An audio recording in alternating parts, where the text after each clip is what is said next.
All right, so now we've talked about the Chebyshev's theorem and empirical rule. Both of those times we talked a little bit about how far away something is, some observation is away from its mean in terms of standard deviations. So if you remember, the empirical rule says, roughly 99.7% of all observations should be within plus or minus 3 standard deviations. Chebyshev says that's should be for any distribution should be with 8/9 of all data should be within plus or minus 3 standard deviations. So there's a way, and it's really pretty simple then, to figure out how far away something is.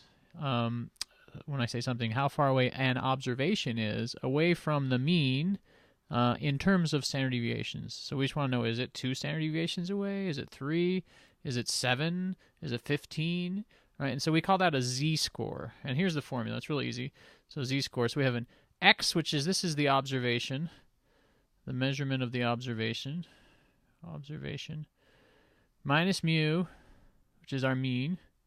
Right, so this just says, how far away is the observation from the mean? That's all that is. Right, divided by sigma, which is what? That's the standard deviation. Right, standard deviation. That's it. So z just tells us how far away the observation is from the mean in terms of standard deviations, and it can be a whole number. It can also be a fraction or a decimal. It doesn't have to be any real strong whole number. All right. So here's some more words we can read about it, but basically says the same thing. So I want to work through a problem.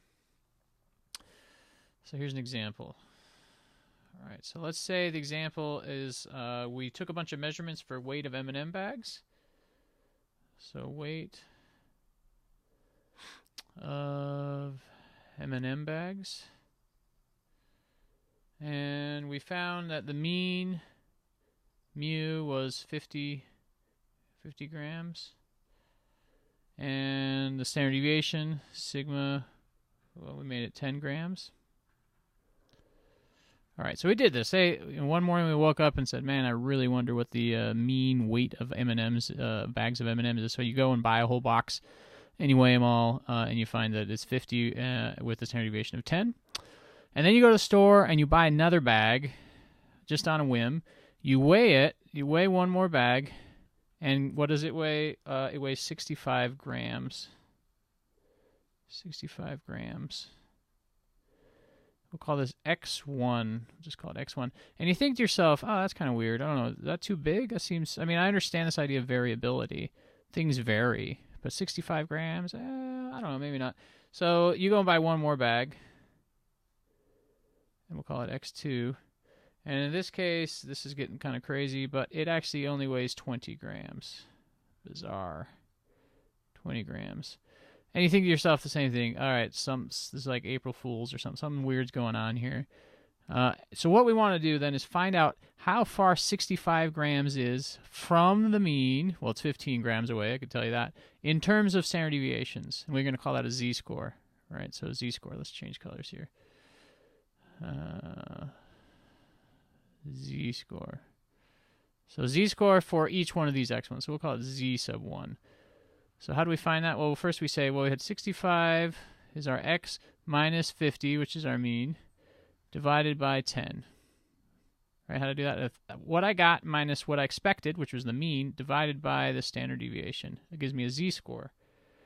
So that equals 15 over 10, which equals 1.5.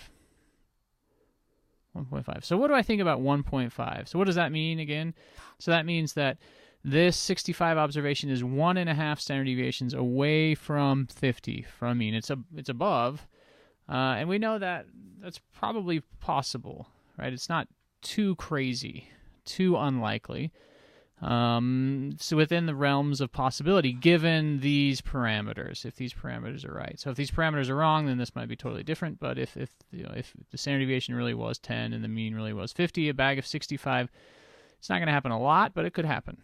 All right, so let's try it now with Z2.